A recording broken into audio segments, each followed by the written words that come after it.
Tiniyak ni Vice ganda na ang grande, double celebration at Philippine TV history ang mangyayari sa April 6, 2024. Ang araw na yon ang debut airing ng It's Showtime sa GMA7.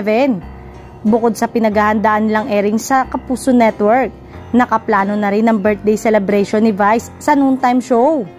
Magdidiwang ng kanyang ika-48th birthday ang Kabogable star sa darating na March 31, 2024.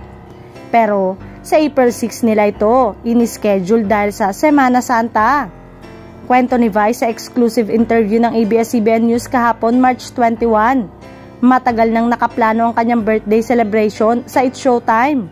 Nadagdag na lang daw ang GMA7 debut nila na wala pa sa picture noon. Kwento niya, it's gonna be a double celebration. Tamang-tama madadagdagan doon sa unang birthday episode. Hopefully, madami kaming makuha ng mga stars ng GMA sa araw na yon para maramdaman talaga natin yung sanib puwersa and collaboration, just like what we did sa GTV. Wala na raw wish si Vice sa kanyang paparating na birthday dahil pinakabongga na raw na nangyari sa pinakamamahal niyang pamilya ang It's Showtime na may bago itong tahanan.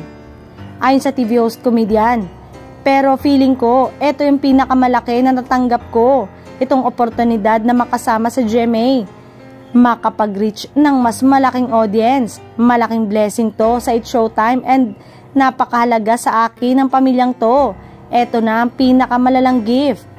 Inaasahan din ng madlang people na ipakikilala na ang Kapuso stars na madadagdag sa pamilya ng It's Showtime kaya't ngayon pa lang ay abang-abang na ang mga fans.